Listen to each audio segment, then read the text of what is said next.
9वां शब्द आया है निषेध 2147 निषेध। तो निषेध शब्द में निवारणायाम गति निषेध निवारणायाम गति निषेध निषेध यानी कि जहां पर आपको जो कार्य नहीं करना चाहिए वो निषेध बताया।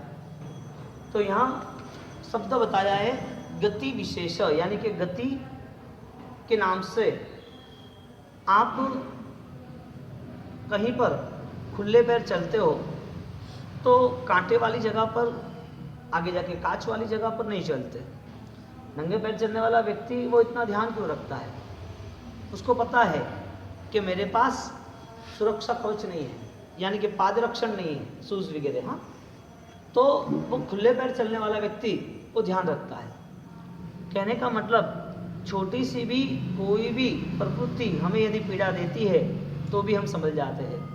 तो ये जीवन यदि विराट ऐसे नए दुखों को लाने वाला हो गति विशेष, हाँ, ये जीवन के बाद बहुत बड़े विशाल दुख की पूरी सेना हमारे पे टूट पड़ने वाली हो, तो वहां पर हमें कौन साथ देने वाला है? वहां पर हम कौन है? गति जो गलत है, गति में हमको जो बचना चाहिए, जिस नए जीवन को हम पाने जा रहे हैं या तो हमको नहीं पाना है, फिर भी ये निश्चित अवस्था है कि हर वक्त 84 जीवा योनि इस चक्र के अंतर्गत उसको पहुंचना ही है। तो 84 लाख जीव गति के स्थान पर उत्पन्न होना, मृत्यु पाना, संयोग और वियोग पे रहना। तो व्यक्ति यदि छोटे से भी नुकसान को समझ सकता है तो बड़े नुकसान को नहीं समझ सकता है। निषेध कंट्रोल, निषेध का सीधा फाइनल मैसेज कंट्रोल। क्या कहाँ पर आप ब्रेक मार सकते हो, कहाँ पर आप रुक सकते हो, कहाँ पर आप समझदार बन के आप अपनी सुरक्षा बना सकते हो।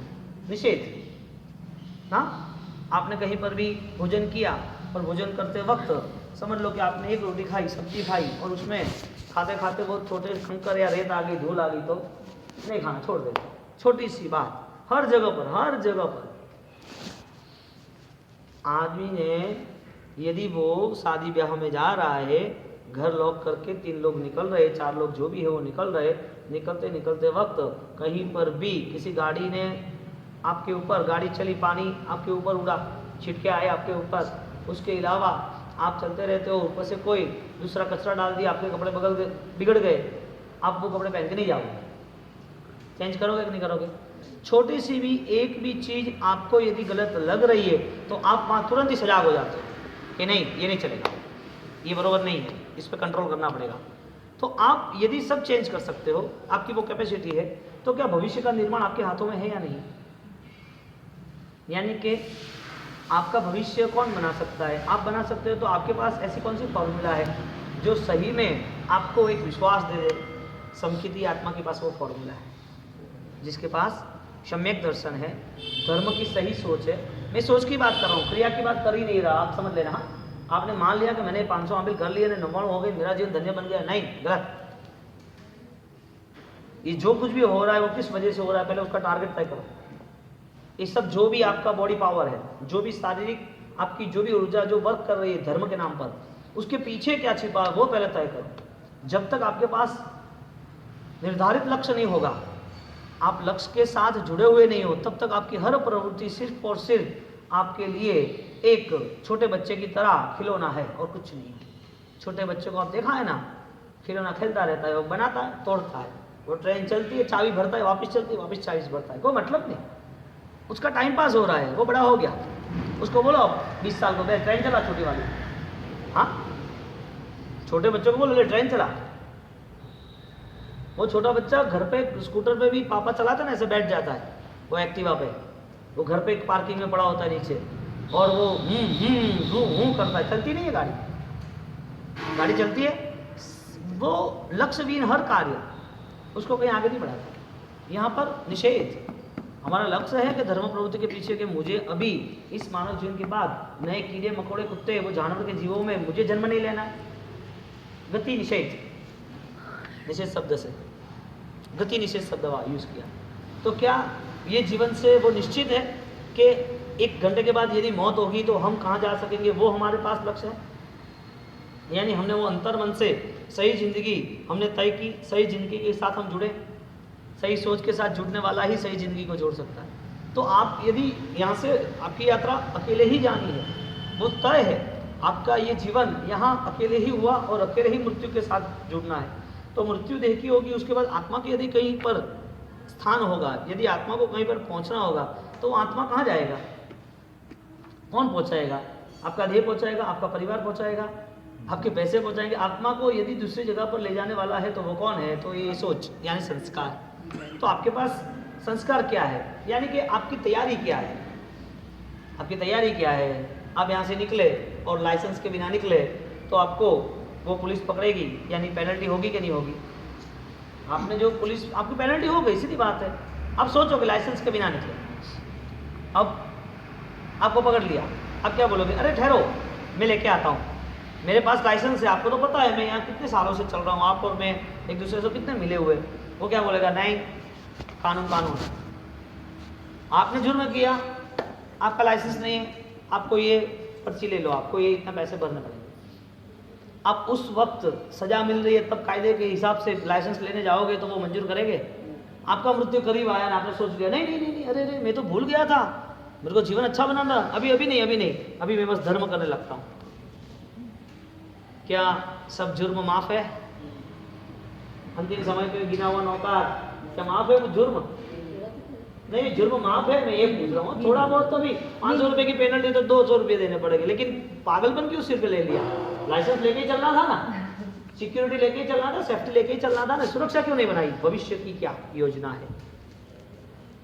पल भर के बाद हर चीज संसार की क्षणिक है, आप मानने के लिए तैयार नहीं होगे तो कर्म कहीं पर भी यहाँ पर कॉम्प्रोमाइज करने के लिए तैयार भी नहीं है। कर्म कहीं भी कॉम्प्रोमाइज करने के लिए, क्षण भर आयुष्य है, आपको क्या करना है वो सोच लो। वहीं दलदल के कीड़े बनकर रहना है संसार में। आपके बाद ये पूरा संसार चलेगा कि नहीं चलेगा? आप क्या मान रहे हो? हाँ, अभी चला रहे हो ना, चलाओ, बड़े मजे से चलाओ, फिर देखो कौन साथ में रहता है। सोचो, एक छोटा सा भी दुख आता है ना, हेल्दी है हम, कैपेबल है, छोटा सा भी दुख सिर्फ कहीं पर लगा है, हड्डी फसली, कोई भी परेशान हुए और कहीं पर भी ये ब्रेक हो गया और छोटा सा भी दुख हमको 10 दिन के लिए ये प्लास्टर करना पड़ता है ना, 20 दिन के लिए, तो भी कोई हमारे साथ पार्टिसिपल को कोई भागीदार नहीं है हमारा। एक छोटे दुख में भी हमारा ये संसार हमारी आंखों के सामने पता चल रहा है जो हमको साथ देने वाला नहीं है। इस संसार से निर्मित इतने सारे पाप, वो क्या साथ देंगे वहां पर? छोटी सी बात, सिर्फ सेंस क्लियर करनी है। छोटा सा दुख, कांटा चुभाना, हाँ, किसको दर्द हुआ? हुआ ना। आंखों में थोड़ी सी भी कोई थोड़ी धूल लग गई, किसको दर्द हुआ? ये एटमॉस्फेयर के हिसाब से थोड़ा बहुत बुखार आया, किसको दर्द हुआ? ये सब हमको यदि सहन करना, तो इतने सारे कर्म बंधन के बाद दुख आएगा तो किसको आएगा? यानी ये सब तुम्हारा है कि पराया है? धारणा क्या है? निषेध, मुझे कंट्रोल करना है। मन तैयार कर दो कि इसके भाव, इसके बाद जो भी हो रहा है, जो भी होने वाला है, उसका पूर्ण रूप से हर उत्तरदायित्व मेरा ही है, मुझे ही जवाब देना है, चाहे जुर्म किया हो चाहे फल मिला। क्योंकि आप यहाँ आए तब आपको भी पता नहीं था कि कौन थे ये दुनियादार। आप जा रहे हो और अनजान बंदे, अपरिचित होके भ्रमणा में ही जी रहे हो कि सब मेरा है। अरे जो जैसे आए थे वैसे ही जाओ, हमारे यहाँ कोई नहीं है, हमारे यहाँ कोई होने वाला नहीं। जैसा जन्म हुआ ऐसा ही पुलकित मृत्यु होना चाहिए। जन्म एकदम पवित्र था, मृत्यु भी पवित्र होनी चाहिए। ये सब अंदर अंदर सब ये पूरी संसार की भावनाओं से तुम जंजीरों से बंधे होगे ना, तो छूटना भी मुश्किल है इस दुनिया से, और छूटना तो निश्चित है। कोई आया हो ऐसा, कोई अमर पट्टा लेके, कोई ऐसा पावर लेके, कोई ऐसा अमृत लेके कि हाँ अमर बन जाए, तो खोज के लाना, हम भी ले लेंगे। हमारे गुरुदेव हो जाते, महावीर स्वामी हो जाते। देह का वियोग निश्चित है, देह के साथ संसार का वियोग निश्चित है। बस निर्माण ये करना है, कंट्रोल, निषेध, सुरक्षा। क्या भविष्य में मेरा यही जीवन रहेगा? अर्थ रखा है 243 से 335 कितने हुए? गुरु महाराज ने कर्म शब्द, कर्म यानी कर्म, और वो कर्म शब्द से यहाँ पर 73 रेफरेंस दिए, 37 जगह पर इसके रेफरेंस दिए कि कौन से जगह पर कर्म शब्द के लिए क्या क्या बात बताई है। कर्म यानी कर्म, एक 37 शब्द तो हम अभी सोच नहीं सकते, लेकिन 37 शब्द के साथ एक छोटी सी बात हम सोचते हैं, निरुक्रम और सोपक्रम। 37 शब्दों में, 37 रेफरेंसों में कर्मस्त्रय त्रिविधम तेषां स्वरूप निरूपणम, कर्म शिल्पयोः भेदः, नैयायिक वैक्राणिकयोः कर्म पदार्थ निरूपणम, नामादि कर्म निक्षेप मुक्तम, तत्प्रसंग प्राप्तम शब्दादि आधा कर्मादि स्वरूप निरूपणम, कर्म स्वरूप निरूपणम, पुण्य पापात्म स्वरूप कर्म निषिद्धि, अकर्मवादिनो नास्तिकः मति निराकरणम। 37 में अभी आपको कह सकता हूँ, ये लाइन सर मैंने 10 बताया आपको, इसमें से एक ही हम लेते हैं और वो है सोपक्रम और निरूपक्रम। जो लाइन टू लाइन आपके साथ मिलने वाला है, आपको पता है कि लाइन टू लाइन आ रहा है, उपक्रम सहित सोपक्रम, उपक्रम सहित इसको सोपक्रम कहते हैं। और निर्गत उपक्रम, जहाँ उपक्रम नहीं है, जहाँ लाइन नहीं है, जहाँ 1 बाय 1 नहीं चलता है, वो निरूपक्रम, यानी कि कभी भी चेंज हो सकता है, कभी भी परिवर्तन होता है। तो यहाँ दो चीज, देव और मनुष्य, देव और नारक, उसका आयुष्य कैसा है, लाइन टू लाइन चलने वाला, यानी कि सोपक्रम, देव का कर्म और नारक का कर्म, उस आत्मा का जो कर्म है, जो भुगतना है। पहले एक बेसमेंट समझ लो कि 84 जीवा योनि, कोई भी जीव है, उसके पीछे आत्मा में छिपे हुए कर्म है, उस कर्म ने ये सब प्रवृत्ति, ये पूरा संसार खड़ा कर दिया है। अब इस संसार खड़ा करने के बाद, इस प्रवृत्तियों को लेके बाद उनका आयुष्य कैसे पूर्ण होता है, उसका पुण्य कैसे यूज होता है। तो एक कर्म ऐसा है जो लाइन टू लाइन हर वक्त हर पल आपको साथ दे रहा है। देव का जीव है तो उसे सुख देना ही देना है, उसके सुख में, उसके आयुष्य में चेंज नहीं होने वाला। नरक का जीव है तो उसको दुख मिलने ही वाले है, उसके दुख में, उसके आयुष्य में चेंज नहीं होने वाला है। कितने साल तक नरक में दुख, कम से कम 10,000 वर्ष। फिर 2 सागरोपम से स्टार्ट होता है, तो आगे जाके 33 सागरोपम, 7वीं नरक तक, देवलोक तक भी 33 सागरोपम के सुख है।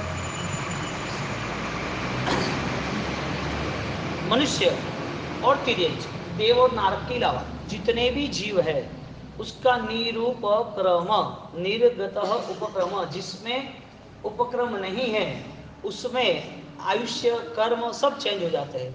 आपको जीना कितना है आप कह नहीं सकते, आपका पुण्य कितना है आप कह नहीं सकते, आपकी अनुकूलता कब तक टिकेगी आप कह नहीं सकते। क्यों भाई, कर्म कभी भी चेंज हो जाते हैं। देव में ऐसा नहीं होगा, नरक में ऐसा नहीं होगा। मानव उस भरोसे बैठा है कि मुझे में कुछ चेंज नहीं होगा, जो गलत फहमी है। मानव वो गलत फहमी में बैठा है कि मेरा कर्म चेंज ही नहीं होगा। तो सुख मिलने के बाद, सुख पाने के लिए वो तैयारी करता है। सुख मिला तो पहले सुख नहीं था और अब मिला, तो वो लाइन टू लाइन कहाँ चला। हमें कर्म का समय हमारा आता है तो हमारी आत्मा में वो सुख मिलता है। कोई आदमी पुण्यशाली है तो भूतकाल में कुछ अच्छा कार्य किया होगा। कोई आदमी पुण्यशाली था, सुख था, करोड़ों रुपये था, अभी दुख आ गया, बच्चे ने कोई नुकसान कर दिया, कोई रेड पड़ गई, कोई भूकंप आ गया, कोई ज़्यादा बीमारी में पैसे खर्च करे, तो परिवर्तन पुण्य हुआ कि नहीं हुआ। जहाँ परिवर्तनशील स्वभाव है वो पूरा निरूपक्रम, जो परिवर्तन नहीं है वो सोपक्रम। अब आपके पास देह है, उसका बदलाव हो सकता है, देह बीमार पड़ सकता है, देह खत्म हो सकता है, देह जर्जरित हो सकता है, देह में बीमारियां कभी भी आ सकती है, देह के साथ जुड़ा हुआ पैसा वो कभी भी परिवर्तन हो सकता है, देह के साथ जुड़े हुए रिलेशन वाले संबंधी वो कभी भी मर सकते हैं, कभी भी वियोग हो सकता है, कभी भी अपने यहाँ से छूट सकते हैं, कभी भी वो कहीं पर भी गुमराह होके कोई उठा सकता है, कभी भी वो भग जाता है, यानी वियोग होता है कि नहीं होता है। तो वो सब कर्म कौन से है, उपक्रम रहित, 1 बाय 1 नहीं चलने वाले। आप यहाँ से चलते हो तो यहाँ से आप मोहनखड़ा की यात्रा के लिए 100 किलोमीटर है, तो आप 1 बाय 1 चलोगे, आंख बंद कर दी, आप खोली, वहां पहुंच गए। आपने को 100 किलोमीटर आपको यहाँ से रन करना ही है, आपको 100 किलोमीटर यहाँ से जाना ही है, तो आप लाइन टू लाइन गए ना। आप 3 घंटे का रास्ता सिर्फ 10 मिनट में खत्म कर सकते हो, नहीं कर सकते हो। ऐसे यहाँ पर हमारे आयुष्य को लेकर ज्ञानियों ने बताया, चंचल आयुष्य के भरोसे मत रहना, चंचल आयुष्य, चंचल कर्म, जो भी अस्थिर है उसको सामने देख के वो अलर्टनेस, वो जागृति कर लेना कि इस चंचलता के पहले मुझे क्या साध लेना। ये यदि समय नहीं मिला होता, ये अनुकूलता नहीं मिली होती, तो फिर मैं कुछ नहीं कर सकता। अभी जो मिली है तो मुझे क्या करना चाहिए, बस इतनी जागृति। एक रस्सी वो इधर से जलती है, तो धीरे धीरे भी जल सकती है, और किसी ने एक साथ फिक्स कर दिया, एक साथ भी जला सकते हैं। ऐसे एक आयुष्य देवलोक का वो अपने आप व्यतीत होता है 10,000 साल का और हजारों लाखों साल का, और एक आयुष्य व्यतीत तो होता है, लेकिन ऐसा कोई कर्म उदय में आ गया, आपने बहुत जीव हिंसा की, बहुत पाप किए, इस पृथ्वी को बाहर बढ़ गया, आपका आयुष्य आपको साथ नहीं दे रहा है, रस्सी एक साथ मिक्स हो गई, वहीं आप मर गए।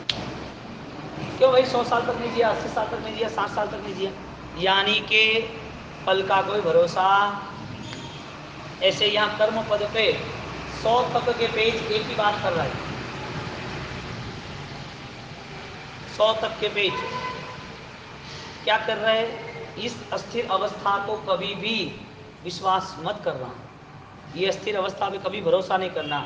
आपकी अध्यात्म की आधारशिला क्या निर्मित होती है वो तय करना। अब आपको तय करना है, आप सोचो आराम से।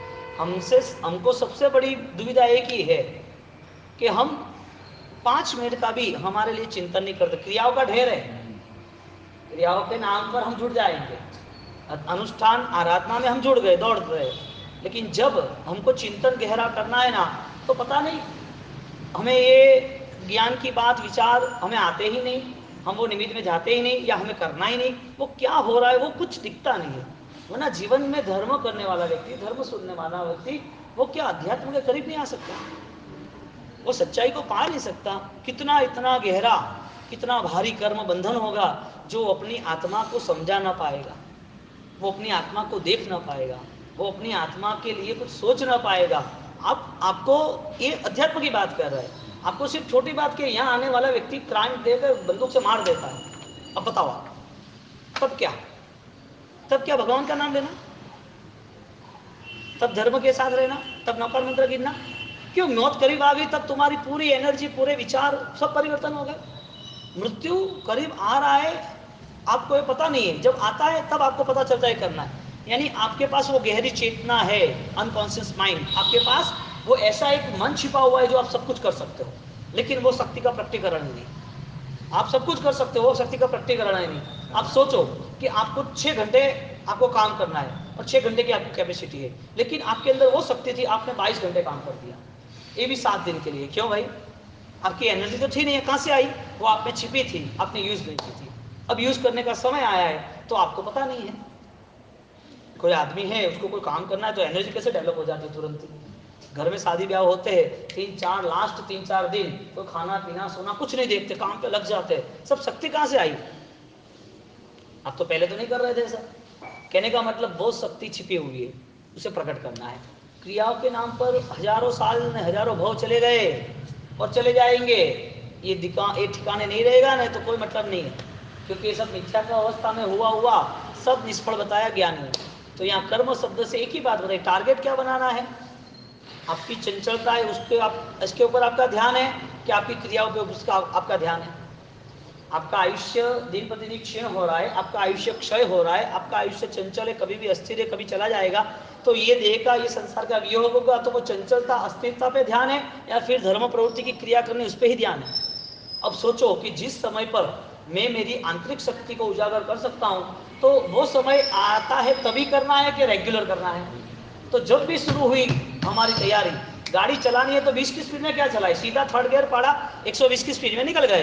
जितनी स्पीड ज़्यादा इतनी आपकी सफलता करीब, इतने मंजिल करीब। अध्यात्म की स्पीड है विचार शक्ति के साथ। आप जो भी अध्यात्म की क्रिया में जुड़े हो, स्पीड से जुड़ जाओ, जिसे अपूर्वकरण कहेंगे। जितनी स्पीड से आप जुड़े रहे, इतने कर्म का खात्मा। आपने छलांग लगाई तो अंतर तो घटेगा नहीं घटेगा? चलोगे 1 2 3 4 5 10 कदम चले, 10 कदम चलने में आप धीरे धीरे चले, वो 10 कदम की छलांग लगाई तो सीधा तुरंत ही वो 10 कदम निकल गए एक साथ। तो आंतरिक ऊर्जा जो है, अध्यात्म जो है, उसे गतिशील बताया है, अपूर्वकरण से बताया है, जो सम्यक दर्शन की भूमिका है। तो सामयिक शुरू हो रहा है तो 100 सामयिक ऐसे नहीं कर लें जो आप मुर्दों की तरह कर रहे हो, एक ही सामयिक ऐसा करना है जो आप योद्धा की तरह कर रहे हो, सब एनर्जी यूज हो गई। युद्ध सीखता है तो ही एनर्जी, और जब युद्ध में उतरता है उसे 100 गुनी एनर्जी। कर्म क्षय करना है तो अंदर से कितनी ताकत लगानी पड़ेगी? एक सामयिक ले लिया, कर्म मंत्र लेते वक्त तो हमारे भाव इतने शिखर तक जाने से आपको आनंदित होना चाहिए पूजा करते वक्त, लेकिन वो सब बातें हम इस चंचलता को ध्यान में रखेंगे तो ही होगा कि आयुष्य अस्थिर है। इसको मेडिटेशन भी सपोर्ट करता होगा ना सर? ये सब सपोर्ट करता है, लेकिन हमारे परमात्मा महावीर ने सबसे बड़ा मेडिटेशन किया संसार त्याग का। अब लोगों को वो नहीं करना है, निर्मोह नहीं बनना है, ऐसी रूम में गादी पे